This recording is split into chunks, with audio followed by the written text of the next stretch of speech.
In my opinion, the hardest thing is to erase from your life a person with whom you have lived for 18 years. You shared every moment of your life with him, laughed and felt sad together. And the hardest part is coming to terms with the fact that you can no longer be with him. Unfortunately, many people are chasing new sensations instead of enjoying what they have. And this story is about it. It's been 3 years since the completion of our divorce proceedings. Mary and I were married for nearly 18 years before our separation. We were high school sweethearts, tying the knot shortly after graduation, and at that time, we were each other's only romantic partners. There's something profound about that, a testament to the strength of love over mere physical intimacy. However, one often fails to recognize this until it's too late. In what some might consider a fulfilling life, we shared the joy of raising 4 children together: Amy, Brad, Carla, and Daryl, affectionately known as the Alphabet Kids. Following Daryl's birth, I underwent a vasectomy to avoid extending the alphabet any further. While Amy and Brad are now in college, Carla and Daryl continue to reside with Mary, my ex-wife. What led to the unraveling of our seemingly happy family? We appeared to be content, engaged parents who supported our children in everything they pursued. Like many young couples, we faced financial challenges, with me working in a manufacturing plant and Mary employed at the local Walmart store once the older kids started school. The younger ones went to daycare when neither of us could be home with them, a compromise dictated by the demands of modern society. Reflecting on how our parents and grandparents managed when women typically didn't work, I ponder whether societal changes or materialistic desires are to blame. We craved possessions and instant gratification. Initially, our love life flourished, as is common for young couples. However, as our family expanded, intimate moments became scarcer. This, perhaps, is a universal experience. Time constraints led us to believe we didn't have the luxury for such expressions of affection. Looking back, the real issue was our tendency to take each other for granted. Our once passionate love life deteriorated into hurried encounters. While we reached physical climaxes, the emotional depth of our earlier days was missing. It became mundane, not because love had faded, but because we failed to infuse it where it truly mattered. Upon my promotion to a supervisory role, our financial situation improved. As the children grew older, occasional outings like dinners and movies injected a bit of sparkle into our somewhat lackluster relationship. It seemed like a phase many marriages endure, a period where love persists, but familiarity breeds complacency. One day, Mary came home and expressed her desire to socialize with her female colleagues from work. Given that our children were now old enough to fend for themselves, I saw no issue with it. This occurred approximately 4 years ago. Mary adorned herself in slacks and a blouse, looking lovely. Like many women, she was often concerned about her weight, but she consistently managed to look great, regardless of her weight. Upon her return, I inquired about her evening, and she shared details about the outing with her co-workers. While I harbor no resentment towards Walmart, I couldn't help but notice that many of the women there were either divorced or separated. I expressed my concern, suggesting that these might not be the ideal companions for Mary. This led to an argument, as she felt I was disparaging her friends. I never said anything of the sort, I defended. I just worry that these women might be looking for relationships, and you'll be caught up with them. Her reaction revealed that I had struck a nerve. We had been together for 18 years, and I knew her moods well. Curious, I asked if she had danced with any men that night. After a moment's hesitation, she admitted, "I didn't do anything wrong. Yes, I danced with a couple of guys, and that was all." Despite sensing there might be more to the story, I decided not to press the matter at that moment. She mentioned her plans to go out with her friends once a month, and although I wasn't thrilled about it, I chose to wait and see. The next month, she wore a skirt with pantyhose, and as I observed her getting ready, she remained silent. I informed her that I would be staying up for her. When she returned past midnight, I noticed she had changed. Concerned, I asked, "You were wearing pantyhose when you left. Where are they now? It was hot, so I took them off, she replied dismissively. Mary, this is getting out of hand. We need to talk, I insisted. She requested that I leave the room for her to undress. I pointed out that she had undressed in front of me for 18 years and questioned what was so special about that night. In an unusual move, I walked up to her and grabbed her by the arm, something I had never done before. Jerry, please, I'm begging you, don't do this. As I reached under her skirt and discovered she wasn't wearing panties, she already anticipated my actions. Pushing her away, she started crying, her arousal evident from another man's touch. Well, I guess that explains the absence of pantyhose, doesn't it? I commented. I'm sorry, Jerry, it just happened. I was at a party, had a few drinks, and Joe kept telling me how beautiful I was. He kissed me, touched me, and I've never been with anyone but you, Jerry. The girls praised Joe, and I let it happen. No one man came inside you. You had more than one man, didn't you? I questioned. When Joe took me, I was on the bed, and a couple of other guys took advantage of me, too. They didn't take you. You willingly let them all have you. Doesn't our marriage mean anything to you? Did you not think about me or the kids? Jerry, I'm sorry. It wasn't love like you and I have. It was raw sex, and I liked it. Barb, one of the other girls, is married and told me she and her husband are into swapping. I don't want to lose you, Jerry. Please come with me one time and try it, she pleaded. I needed time to think. My mind was racing. I told her I didn't want to talk anymore at that moment. I couldn't comprehend what had just happened. We agreed to talk the next day, and I spent the night on the couch.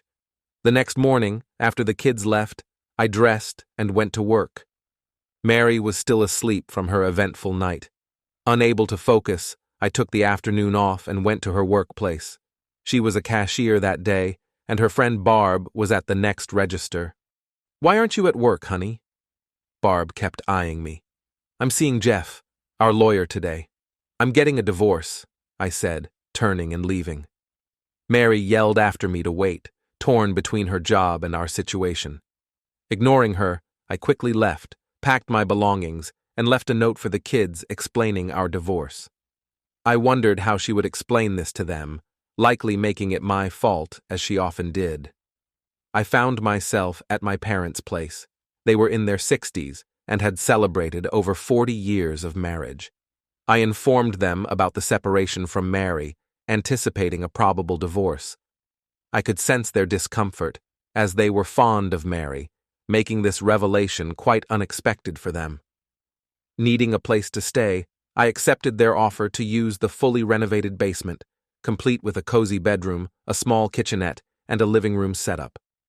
They assured me I could stay as long as necessary, since they seldom used the basement anymore, mainly due to their aversion to stairs, a sentiment that led them to relocate the washer and dryer upstairs after Mom's hip replacement 2 years ago.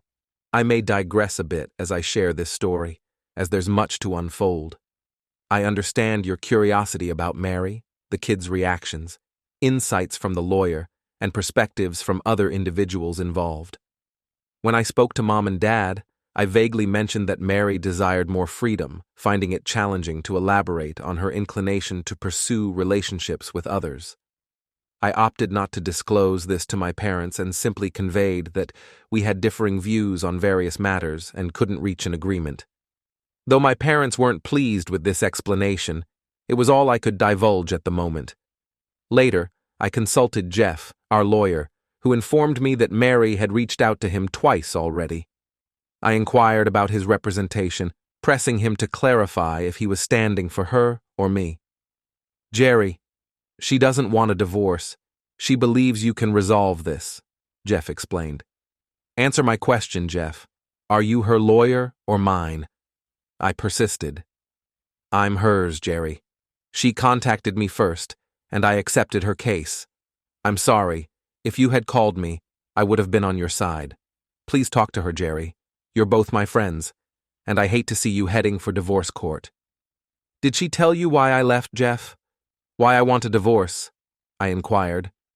He responded, she mentioned an argument about her going out. She got intoxicated and was unfaithful to you. Let's be honest, Jeff. She went out despite my reservations, slept with 3 men, and then proposed a partner swap with her friends.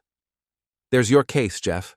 I'm reaching out to Sally Black. We both know she's the best in the business. I'll have her contact you once we devise a plan. Thanks for nothing, Jeff, I concluded as I turned and walked away.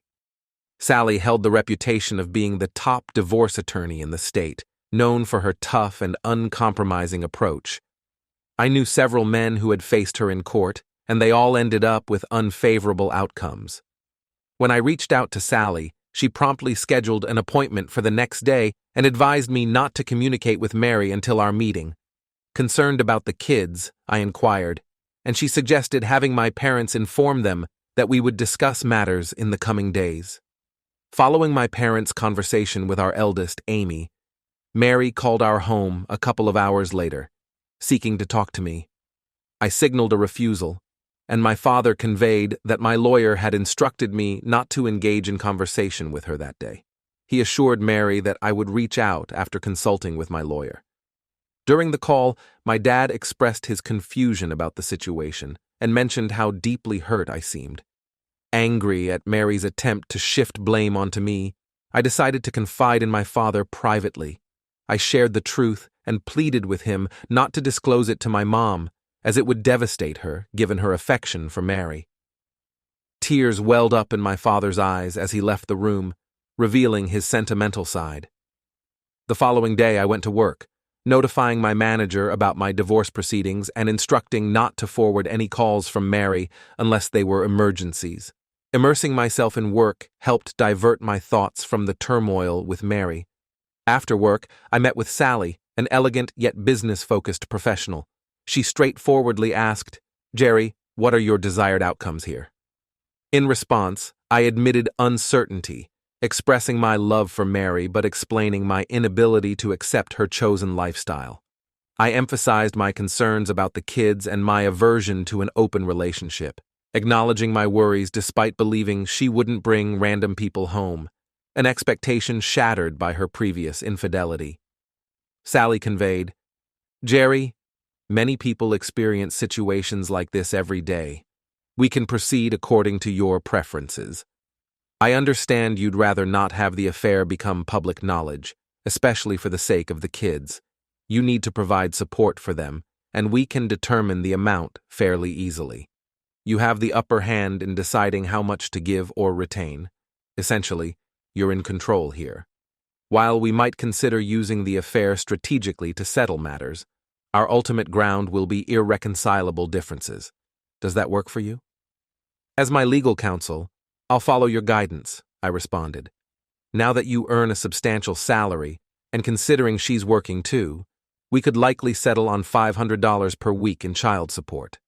As the kids come of age, we can reduce it by $50 per week. No spousal support will be required, and once all the kids are over 18, the financial support ceases. You'll also be responsible for their medical expenses. Regarding higher education, that's optional. It's up to you. Legally, you're obligated for the next 6 years, given your oldest is 17 and the youngest is 12. Are you comfortable with this plan, or do you have other preferences?" "What about our savings and my retirement package?" "All savings will be divided equally, and joint bills will be settled accordingly. Since you have 2 vehicles, you can each keep 1. Your retirement is exclusively yours. We won't let her touch that. The house and furnishings are the remaining items. What would you like to do with them?" "Our house is valued at around $200,000, with about $60,000 owed. However, my kids reside there. I'm uncertain about the best course of action," I explained. "I have a suggestion.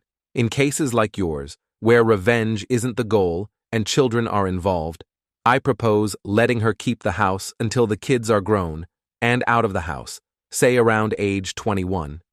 At that point, the house will be sold and the proceeds divided equally, or one party can buy the house at half its value minus the outstanding mortgage.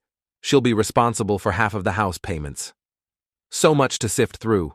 Why wasn't I sufficient for her? 18 years wasted. "I suppose we can go with that. What if either Mary or Jeff decide to challenge it?" I inquired. "Then we bring out the heavy artillery. and bring up the infidelity. I'm quite certain they wouldn't want that. If they do, then we'll request custody and an equal division of assets, with no alimony, considering she won't have the children. I took the next day off, and Sally called Jeff, telling him that she had a proposal for him and Mary, asking if they could meet at her office at noon. Of course, Jeff hesitated about coming to Sally's office but agreed, knowing it was a no-win situation for him. Jeff and Mary arrived simultaneously. I figured Jeff instructed her to wait for him in the parking lot. There we were at the table, Sally and I on one side, and Jeff and Mary on the other. Jeff spoke first. He was acquainted with Sally and wasn't pleased about being on the opposing side. "Nice to see you again, Sally. I know your approach and how you like to get straight to business. Before you present us with an offer, Mary would like to have a private conversation with Jerry." "No," I said. "She had her say the other night. I'll talk to her only after the papers are signed. Everyone here is aware of why I'm seeking the divorce." I looked directly at Mary. "If you're worried about your love life being exposed, please consider my offer. I think it's quite generous." Sally added, "Well, that question was addressed. Mrs. Cohen, Jerry has made you a very fair offer." Sally handed a copy to Mary and one to Jeff. "He will cite irreconcilable differences as the reason for separation. As you can see, he has provided you with a decent income while your children are at home. The only debatable issue here is the house. I believe Jerry has been quite fair in his offer on that front as well." Jeff spoke again. "We need time to review this document and consider a possible counteroffer. Sally, I'll discuss it with Mary and get back to you in the next couple of days." "Jeff, just so we're clear on the matter, there will be no counteroffer. If you reject this offer, which I believe would be very unwise, Mr. Cohen will file for adultery and seek custody of the kids and the house." Mary glanced upward, tears streaming down her face. Sally, adopting a tough stance, played hardball, and witnessing Mary's distress pained me deeply. Mary hastily seized a pen, inquiring about the signature location without bothering to read the document. Her tears were unbridled, fueled by the fear of losing custody of her children. "Mrs. Cohen, please, try to calm down," Sally urged. "Jerry doesn't intend to harm you or the kids. Take a day or so, as Jeff suggested, and review the terms. Perhaps we overlooked something. I apologize for my assertive tone, but it's crucial to emphasize that we're proposing a generous settlement. Jerry is ensuring the well-being of you and your children. Please take the document, consult with your lawyer, and Jeff and I can revisit the discussion tomorrow." Sally offered Mary a tissue box. Accepting a couple of tissues, Mary glanced at me as her tears subsided somewhat. "Jerry, no matter what you think, I still love you. I had hoped we could take some time apart and maybe reconcile, but it seems you've already made up your mind." "No, Mary, you made the decision for me. You want the freedom to do as you please, and I'm granting it. All I ask is that you keep your affairs away from my kids, or I'll take them away. That's a promise." Mary resumed crying as she hastily exited the building. Jeff bid us farewell, assuring Sally he would likely see her tomorrow or the day after. Sally turned to me, commenting that it seemed I would prevail in this case. I countered, stating that there were no winners, only losers.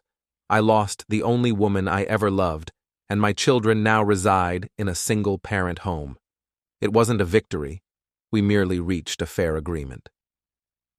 My daughter Amy brought the two youngest kids to visit me at my parents' house. I was delighted to see them. They kept asking about our family situation, and I repeatedly explained that their mom and I were having difficulties and didn't agree on some significant issues, leading to our decision to get a divorce. I reassured them that even though their mother and I wouldn't be together, we would both continue to be part of their lives. I assured Daryl, "I'll be present at your games without fail, and Carla, when volleyball season arrives, you can count on me cheering for you from the stands. I'll always be involved in your lives." After hugging and kissing them, I shared my cell phone number, emphasizing that they could always reach me at their grandma's house. Brad arrived a bit later with a serious question. Dad, did you cheat on Mom? No, Brad. I would never betray your mother in that way. Why would you think that? He explained, well, Jim, my friend at school and Travis, our neighbor, both mentioned that their parents divorced due to infidelity. I just wanted to make sure you didn't do something like that. I love you, Dad, and I'm going to miss you. Brad, you won't be missing me. I'm not leaving the country. I'll always be here for all of you. It'll just take some time to adjust to our new situation. The divorce has been officially completed, and I fulfilled my commitment to the children by attending most of their school events. During these occasions, I frequently encountered Mary. Despite any personal matters she may have had, she maintained a discreet approach. It's worth noting that Mary and I always maintained an amicable relationship. We came together for the kids' birthdays and other special events. The only understanding we had was that she wouldn't discuss her dating life with me. Our conversations revolved around the children, holidays, and my parents. No subject was off limits except for her romantic affairs.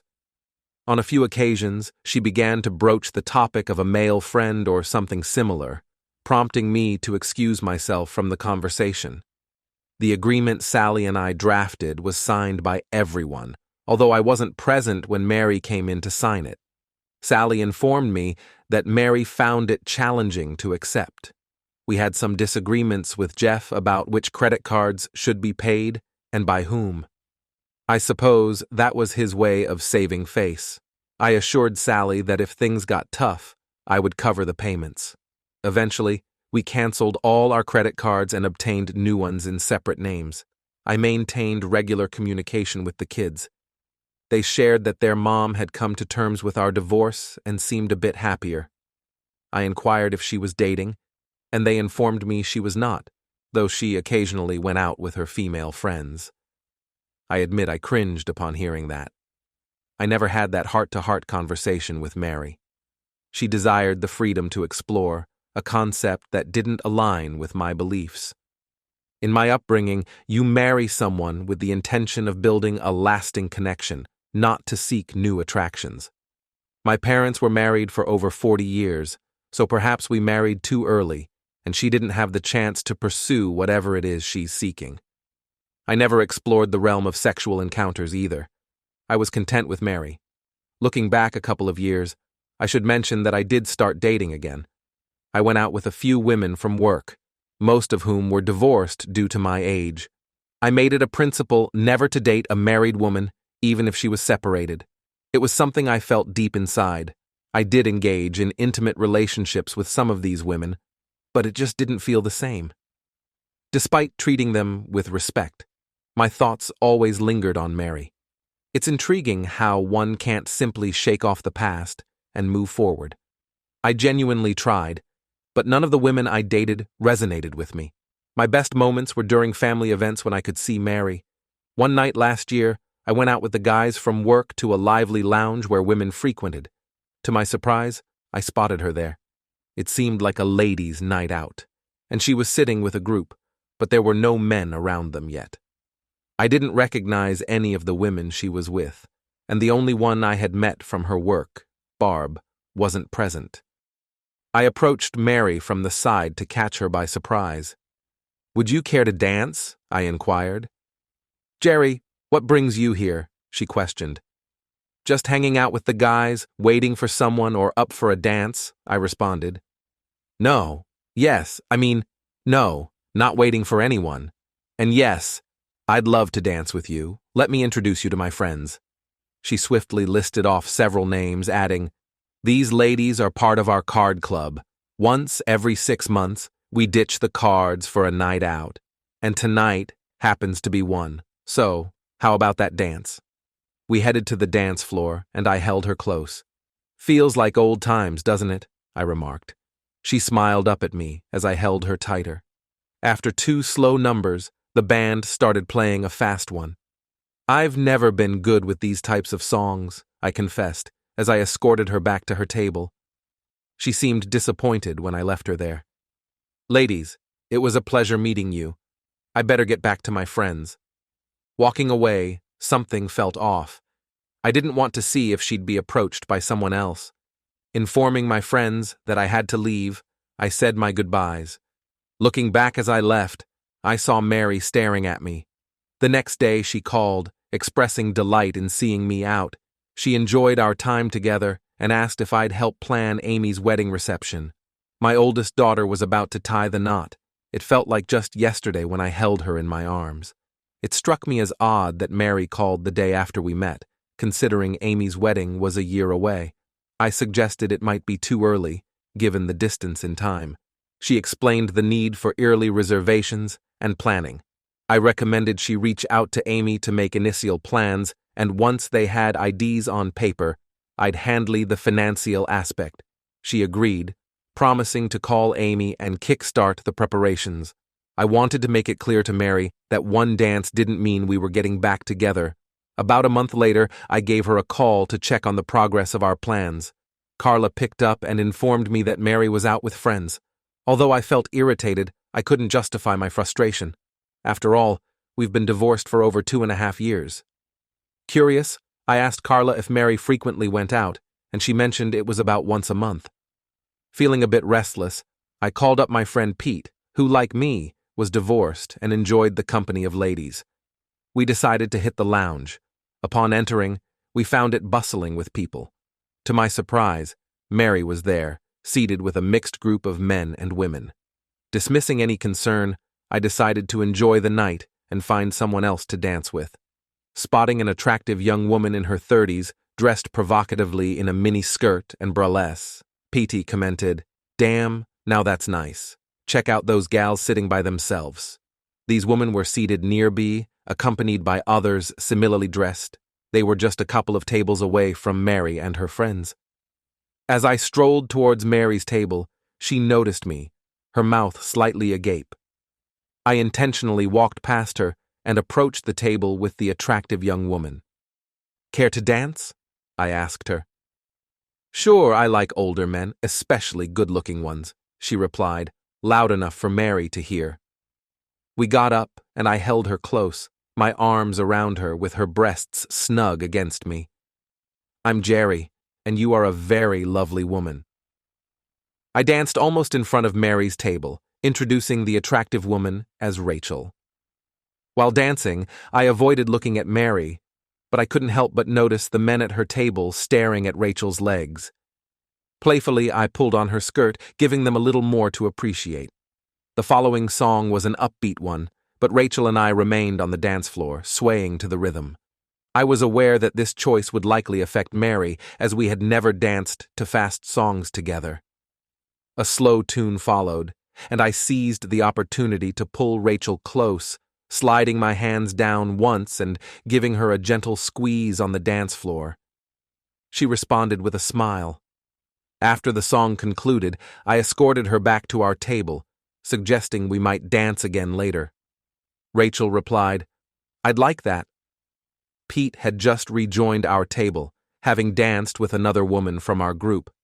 As I sipped my drink, Pete glanced up and remarked, "Here comes an attractive lady." Although he hadn't met Mary before, she was heading towards our table. "Would you dance with me?" she inquired. I glanced at Pete, pretending she was addressing him. "Jerry, answer me." Standing up, I said, "It would be my pleasure." I turned to Pete, introducing Mary as my ex-wife. Pete's jaw dropped as he recalled referring to her as a broad. While dancing with Mary, she questioned, "What was that all about? She was all over you. God, she would have been all for it on the dance floor if you had asked." "Isn't that why we're divorced? You wanted me to be with other women so you could be with other men," I retorted. "Jerry, please, you and I never discussed it. I was wrong. Look, Mary, you came home with other men's, and all you can say is, I was wrong.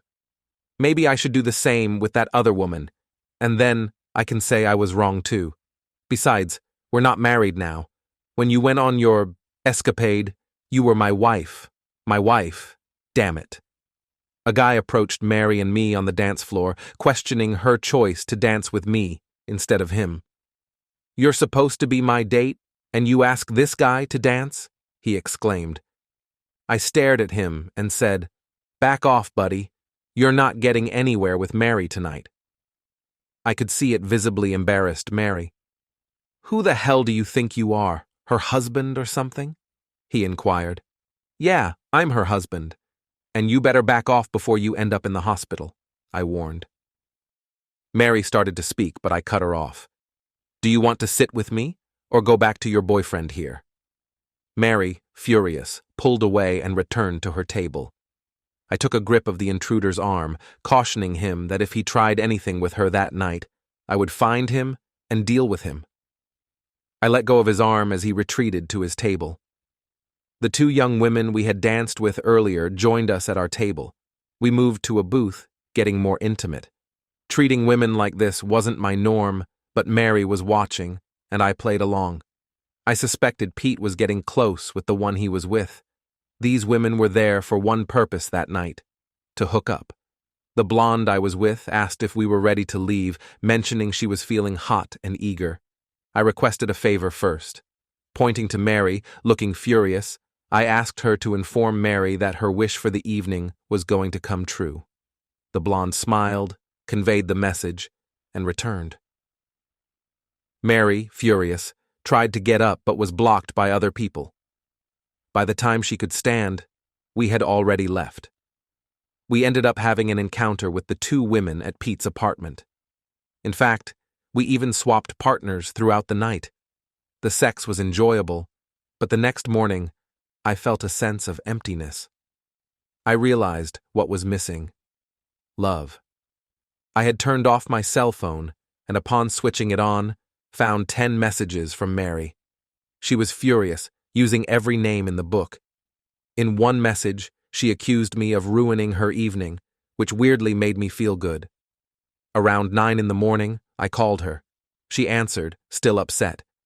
She ranted about what a terrible person I was and how much I had hurt her. Then, abruptly, she stopped. "How does it feel, Mary? Knowing that the person you love is intimate with someone else. This is the life you've chosen. You're free to be with whoever you want, and I'll do the same. Love be damned." As I ended the call, I could hear her sobbing. Weeks passed without any contact until one day she reached out. "Jerry, can we talk? About everything. I know it must have hurt to see me with someone else, just as it hurt me to witness you with that woman. I realize now that what I did was even worse. Mary, it's done. Move on with your life and be with whoever you want. I don't care anymore. I just wanted you to experience what I felt. Jerry, I haven't been with anyone for 2.5 years. The last time was a month after you left me. It wasn't fulfilling, no love involved. I understood then that men were just using me. I'm not that person, Jerry. I was wrong, completely wrong, and I can't prove it to you. I wanted to explain, but that lifestyle isn't for me. I realized it when Joe asked if I was his little slut.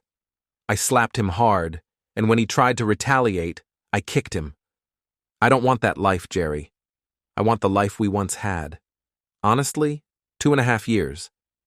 What about that guy a few weeks ago? He claimed to be your date, with clear intentions. He was a friend of someone at our table. The others were with their wives, and being the only single woman, he assumed I was available. I had no plans beyond maybe dancing. Besides, he said you'd kill him if he touched me. Did you tell him that? I certainly did. Do I need to follow through on my threat? No way.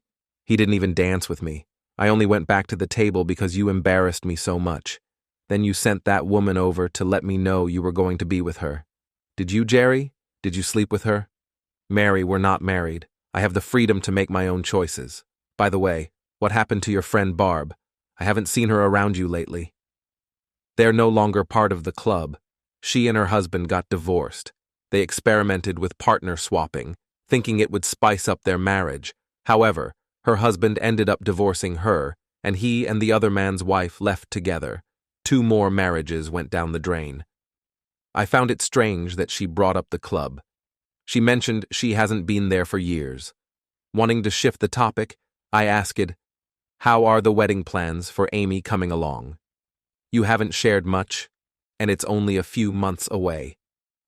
I know you're aware of all the plans. Amy has discussed them with you many times.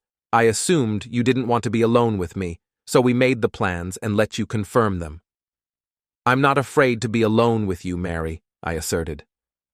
Oh, really? I don't believe you. If you're not afraid, then take me out on a date, she teased. I don't think that's a good idea, Mary. It might give the wrong impression. People might think we're getting back together, I responded. I knew you were afraid. You still love me, just like I love you. You just won't admit it, she claimed. Mary, I do love you, but the pain of what you did to me is still there. I see it every time I look at you. When you cheated on me, you took a big part of my heart away. I don't think it's healed yet. I don't know if it ever will be. God, I'm so sorry. And there's nothing I can do. Nothing. Jerry, I'm the one who ruined our marriage. I lost the only man I ever loved. I live with the guilt every day. I've thought about taking my own life, but it's the kids who would have to live with that. I've hurt them enough. I was hoping that one day, maybe, just maybe, we might get back together. I didn't know what to think anymore. I had never spoken to her like this, and now hearing her confessions, my mind was in turmoil. I wanted her. I loved her. Yet I hated what she had done to me and our marriage. What if she followed through on her thoughts? Was she trying to make me feel guilty? I needed more information before I could trust her. The thought of her taking her own life was unbearable to me. I used to believe I knew her well enough to detect any lies, but now I'm not so sure.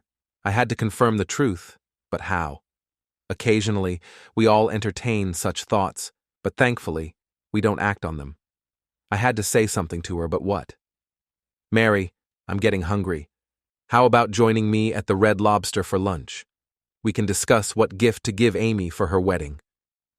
All I heard for the next 30 seconds was crying. Then a small voice said, I'd love to. Now, Mary, you have to understand, this isn't about anything romantic. It's just lunch and a little chat about Amy's wedding. I understand. I could almost sense her smiling. I stopped by to pick her up, and there she was, waiting on the porch. She looked stunning, dressed in a lovely outfit that showcased her legs. I pulled up, and she practically ran to the car, getting in with a smile. We stuck to light topics, avoiding the heavier issues. She mentioned buying a dress for the wedding and advised me to get measured for a tux. I knew I had to wear one, but no guy really looks forward to it. Without thinking, I asked Mary if she'd accompany me to see how I looked in a tuxedo. I hadn't worn one since our wedding almost 22 years ago. She looked surprised, and so was I. It just slipped out. I was so accustomed to seeking her opinion when we were married. Yes, I'd love to come with you. Just let me know when. I couldn't take it back, so I told her the following Saturday would be fine. I needed to be careful. I might be getting myself into trouble. We were seated at the table, both ordering iced tea. We always ordered the same things. We had so much in common. Mary, there's something I need to discuss with you, and it's crucial for me to hear the truth. I assure you that once you answer, we won't revisit this topic. Were you serious when you mentioned the possibility of taking your own life? She gazed at me, a tear welling up in her eyes. Don't worry, I won't shed tears. I've had my share over the last 3 years. In response to your question, yes, I did contemplate it. I mentioned going out once after you left, and, as absurd as it may sound, it was my way of seeking revenge against you. Revenge against me? I don't understand. I was utterly confused, feeling lost and abandoned by you. I know it wasn't your fault, but at that time, my thoughts weren't rational. I went out again to retaliate against you. It wasn't enjoyable, and when things took a turn for the worse, I decided to leave. That's when he insulted me, calling me his slut. I reacted, slapped and kicked him, and went home in tears. The kids were already asleep, and I felt like my life was over. I went inside, grabbed the entire bottle of sleeping pills, and was on the verge of taking them when Carla asked if she could sleep with me. She said she needed me. Holding my little girl as she slept in my arms, I broke down. That's when I prayed to God for help. A sense of calm washed over me, and I realized my kids needed me, and just maybe, you might see a positive change in my life and want me back. Her words brought tears to my eyes. Fortunately, our meals arrived, and we shifted the conversation, focusing on our food. Later, I suggested going to a movie, opting for a comedy to share some laughter. After dropping her off at home, she invited me in, but I declined, explaining that I needed time to think. Before she left the car, she leaned over and kissed me. I didn't resist. It felt right. Like I love you, Jerry. Just keep that in mind. She exited without me uttering a word and entered the house. Something seemed off. She had mentioned twice now that she engaged in the swap activity only once more, a month after I left her. I wanted to trust her, but the pieces of the puzzle didn't align. For one, attending a swap club necessitates having a partner. Who was hers? It couldn't be this Joe guy because she swapped to be with him. Where was her man when she was fending off Joe? Then there was the potential suicide, as she repeatedly claimed. Yet, she only revealed to me about the sleeping pills. I wanted to trust her, but I needed answers. My major concern was where she went every month for 2.5 years and with whom. The kids never mentioned meeting anyone. Perhaps she was truthful, and I was being overly suspicious. All our spare time was devoted to preparing for Amy's wedding. I did have lunch with Mary, Amy, my son Brad, and Amy's fiancé, Ben. We were on our way to get fitted for our tuxedos. I felt like a penguin, but both Amy and Mary insisted I looked handsome. Time passed swiftly, and before I knew it, it was time for the wedding rehearsal. I went to the church and did everything I was asked to do. No big deal, as Amy and I walked down the aisle, and I added some playful elements like hopping and skipping, nothing inappropriate, just enjoying the moment. I recall the pastor mentioning that the following day would be different, and we might be nervous, so we should try to remember our parts. I thought, yeah, walk down the aisle and later say, her mom and I. Wow, I thought, who couldn't do that? Afterward, we all went to the restaurant and had dinner. I made sure to attend. It was something I didn't have to pay for.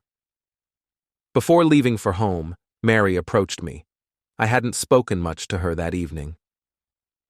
Jerry, I'll see you tomorrow. There was something in the way she said it, and I leaned over and kissed her. I don't know why, but I did. Perhaps it was the joy of the occasion. I can't really say. She smiled at me, and I departed. I arrived at the church early, as instructed. The bridesmaids and ushers were already present, and soon the guests began to arrive. Nervousness started creeping in as Mary was escorted to the front row, looking exceptionally beautiful. Her radiant smile struck me, and I couldn't help but feel a bit jittery. "How's my penguin today?" She playfully laughed. "He's scared to death. His daughter is getting married, and his wife has never looked more beautiful," I replied, realizing the truth in my words. "It's okay, honey. Everything will work out fine. You'll do great. Just be careful not to step on Amy's dress," she reassured me with a smile. I went to the back of the church and waited for Amy. When she approached, tears welled up in my eyes. She resembled a younger version of Mary. "It's okay, Daddy. We can do this. Mom told me to say she loves you and not to step on my dress." Her words made me chuckle, reminding me so much of her mother. As we entered the sanctuary, Amy and I started our walk down the aisle. I kept repeating to myself, "Don't step on Amy's dress." Tears filled my eyes as I escorted my little girl, realizing that this moment epitomized the essence of life: love, family, and friends. We reached the front of the church, and many had tears of joy in their eyes. Thankfully, I wasn't the only one moved by the profound emotions of the occasion. "Who presents this woman for marriage?" the pastor inquired. Caught off guard, I pondered. "Me and Mary, no, her mother and I eventually replied. As I took my seat beside Mary, she displayed a mixture of smiles and tears. Leaning in, I whispered to Mary, "I messed up. One simple line, and I messed it up." "Everything is fine, honey. You did great," Mary reassured me in a hushed tone. Throughout the entire ceremony, I tightly held Mary's hand, perhaps a bit too tightly, and she endured it without uttering a word, sitting there with a smile and tears. I was relieved when the service concluded, though we still had to endure the customary photo sessions. Moving on to the reception, I felt the need for a drink and promptly got one. The atmosphere was lively, with everyone enjoying themselves. Amy and Ben were praised as a lovely couple, and people remarked on how nice it was to see Mary and me together. Each time I heard those comments, Mary simply smiled without saying a word. As the dancing commenced, there was a special dance for the parents of the bride. Leading Mary to the dance floor, I started dancing, and the crowd began applauding. Looking at our children, all smiles, and receiving a thumbs up from my mom and dad, it seemed everyone was confident about us, except me. After the wedding, Mary asked if I could drive her home, and I agreed. Upon arrival, she inquired if I was joining her inside. "I can't. The kids will be home soon, and I don't want them to get the wrong idea," I explained. Mary countered, "They already have the wrong idea. They're with your mom and dad, sleeping in your bed. Tonight, your only options for sleeping are in my bed or Brad's," she added with a smile. "Are you going to open my door for me?" I made a spontaneous decision. She expressed her desire for me, so I chose to follow my heart. However, I was cautious not to propose, as I still had lingering unanswered questions. Walking her to the door, I opened it, and she invited me in. "Jerry, there's no pressure to marry tonight. The future is uncertain. However, I do want us to share an intimate night, reminiscent of how it used to be." Entering her place, we gradually undressed. She appeared to be the most beautiful woman I had ever seen. She attributed it to my love glasses. That night, we shared passionate moments repeatedly. In the morning, after one last intimate encounter, she prepared breakfast. "Jerry, I won't rush or pressure you. I'll be here for as long as it takes." Smiling at Mary, I left without kissing her goodbye intentionally. I wanted her to understand that while the connection was intense, I wasn't ready yet. Now, I grappled with a new dilemma. Mary and I explored new aspects of our relationship, yet she had been without a partner for almost 3 years. Something felt off. I sensed it, but couldn't pinpoint the issue.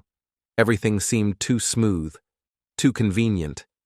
Mary hadn't mentioned rekindling for over 2 years, and suddenly, in the last year, she actively pursued me. I needed more answers. Returning to my parents' home, I found everyone had left. My dad noticed my unease and asked if everything was all right. I explained that something felt off, and I needed to figure out what it was. Despite it being Sunday, I contacted Sally, my attorney. I detailed the situation, and she found it peculiar as well. Advising me to maintain silence for a couple of days, she mentioned having a private investigator to unravel the mystery. Mary phoned on Monday, inviting me for dinner. I declined, citing prior commitments and expressing that I needed to attend to some business. I refrained from disclosing my growing unease as I struggled to make sense of the situation. Come Thursday, Sally urgently summoned me to her office during work hours. Upon arrival, she shared unsettling revelations. My suspicions about Mary were accurate. She was involved in a swap club, and her partner was Jeff, her lawyer. Post my departure, Jeff seamlessly assumed my role. Mary continued her lifestyle but concealed it from me. Curious, I questioned Sally about Mary's motives in re-entering my life after a year of separation. With newfound freedom, why disrupt my peace?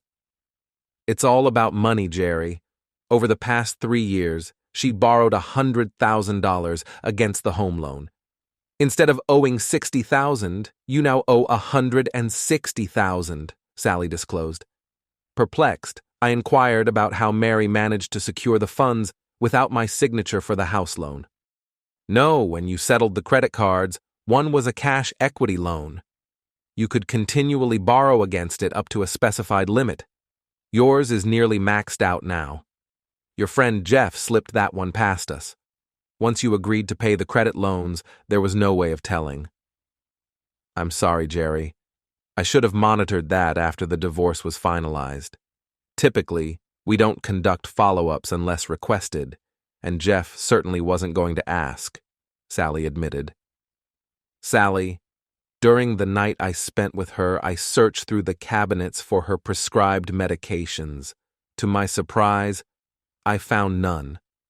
Consequently, I contacted her doctor, who informed me that he hadn't prescribed any sleeping pills in the last 3 years. He also mentioned that Mary attended all her physicals, visiting every 3 months instead of the recommended 6. I inquired about her testing for sexually transmitted diseases, and he assured me she had undergone the tests and was clean. I silently thanked my luck for that piece of information. Covering the medical bills had at least provided me with some clarity. So, Sally, what's our next step? I inquired. The only outstanding debt is the house. We'll place a lien of $40,000 on it. If she ever sells it, you'll recoup that portion of the equity. Unfortunately, the rest is a loss. Regarding the kids, 2 are already independent, and the other 2 are old enough to decide whether they want to stay with your ex-wife, with you, or with your parents. We'll leave that decision to them. Jerry, considering your plan to leave the state, you may not be a significant factor. They likely want to finish their schooling here. Thanks for everything, Sally. I suppose it's all on me now. Please freeze the equity on the house, and if the kids opt to live with my parents, transfer the child support payment accordingly. Returning home, I had an honest conversation with my parents. I made it clear that there was no chance of reconciling with Mary. Despite my father being aware of the situation, I recounted it as if he didn't. Mary had cheated on me, and while I had hoped she had changed, she continued her deceitful ways. If she had been truthful, perhaps we could have worked through our issues. I knew it hurt my parents deeply, but they needed to know the truth. I visited Mary's house while she was at work and candidly told the kids about their mom's infidelity. I spared them the details of the more complex aspects of our relationship. I had given Mary opportunities to change, but she never did. Even after our wedding, I discovered she was still lying. Forgiveness and trust were no longer possible, and I could not see a future with her. Now I had to inform them that I was relocating to another state. They had the option to accompany me, stay with their mother, or reside with their grandparents. Both of the younger children expressed their decision to stay with their mother. Despite the possibility of her having boyfriends, she never brought them home. Carla assured me that she never witnessed unfamiliar men at the house. The only visitor, aside from relatives, was Jeff, whom they had known for years. I couldn't bring myself to reveal that Jeff was one of her lovers. They all cried, expressing how much they would miss me. I reassured them that I would only be 5 hours away and available if they needed me. They were welcome to visit me any time. "When are you leaving, Dad?" asked Brad. "Next week. Once I'm settled, I'll share my address and phone number. I love all of you and will support you in any way I can." I called Mary at work, something I had never done before. "Mary, let's meet at the tavern. I need to talk to you away from the kids." She informed me that she would be off work in an hour and agreed to meet. I sensed she believed her plan had worked, and we might be reconciling. When she arrived, I initiated our conversation. "Mary, I've been reflecting a lot. Due to Amy's wedding and our intimate encounter, everyone assumes we're getting back together. It's moving too fast for me. Do you realize that no one knows why we got divorced initially? I've looked back at the last 3 years of your life. Where's the pain? The hurt I felt when I discovered your infidelity? It seems non-existent. Yes, your financial situation caused some distress, but that was about it." She looked at me with a hint of concern. I continued, saying, "Our night together was unparalleled. You engaged in acts we'd never explored before. I recall how you used to consider them too explicit, yet there you were, embracing them. It made me question where you picked up those new skills." "Jerry, I can clarify," she responded. "Here's what needs explaining. You assured me you hadn't been with anyone for 2.5 years. Why lie? You had your monthly girls' night out, and it turns out the women from work and your card club were also part of a swap club. So it seems you've been involved all along." She resumed, crying. "Your involvement with other men led to our divorce, and you never stopped. Explain it. Go home and tell the kids why I left initially. Let them know your desires overshadowed our relationship. I've already talked to them." "God, Jerry, you didn't tell them about me, did you?" she asked. "It's always about you, Mary, never about the kids or me. I informed them about your affair and infidelity." "Jerry, I'm so sorry. You left me. What choice did I have? I'm a woman and need love." "You don't want love. What happened the other night was love. What you seek is endless pleasure with multiple partners. Did you think I wouldn't find out? How naive do you think I am? I wondered, what if we got married and you cheated again?" Then it struck me. Your lover Jeff orchestrated this scheme. "Jeff? How did you discover him? Oh my God, what have I done?" "What have you done? You've shattered lives, including your own. You lost a man who genuinely loved you and was considering reconciliation. Your kids still live with you, but you've deeply hurt them. You lie, you cheat, and now you want to take from me. The love I had for you still lingers, buried in my heart. All I see now is a deceitful person who'll engage with anyone. In a couple of years, think about what could have been. Your looks will fade, your kids will leave, and so will the money. You might still have a string of old acquaintances, and, of course, Jeff. I doubt he'll stick around with a destitute individual." She sobbed uncontrollably at this point. "Jerry, I genuinely love you. Please don't leave me. I'll attend therapy or do whatever it takes." I turned to her and calmly stated, "I forgot to mention. I'm relocating to another state and leaving next week. Thanks for the farewell encounter. You're indeed skilled in bed, but I'm sure you're well aware of that, just like God and countless others. Farewell, Mary. Have a good life." I suspected Jeff orchestrated this scheme. Remarrying would nullify our old agreement, and Mary and Jeff manipulated me for a year for financial gain. Despite her monthly losses and increasing debt, she continued her extravagant lifestyle. It was evident she had accumulated significant debt. What a foolish woman. I eventually moved forward with my life. It stung for a while, but I was putting it all behind me. Did I love Mary? Undoubtedly, but her betrayals were too much. It's been a few years, and I've met someone new. She's a few years younger, gorgeous, articulate, and funny. She mentioned being divorced with 2 barely teenage kids. When I inquired about her divorce, she revealed, a cheating husband. He wanted the so-called good life, the include other people style. It wasn't for me. I'm a one-guy kind of woman. I also have to think about what's best for my kids. I told him to find a woman who thinks like that, but it wasn't me. We dated for about a year, and I proposed. Looking at me, she asked what the marriage vows meant to me: to love, honor, and obey, till death do us part, richer or poorer, sickness and in health, to be faithful only to her. I can do all that except the obey part, I chuckled. She knew my story, about my alphabet kids, and had a laugh. Her son was named Aaron, and her daughter was Faith. We got married, and all my kids attended the wedding. Initially hesitant, they met my future wife before the ceremony. They saw the kind, gentle person I saw. Amy and Brad were already married, and Carla was dating. Daryl and Carla were still in college. They understood I needed someone in my life. Mom and Dad also attended the wedding and fell in love with my bride. They knew my life was back on. My wife appeared stunning, small, and incredibly attractive.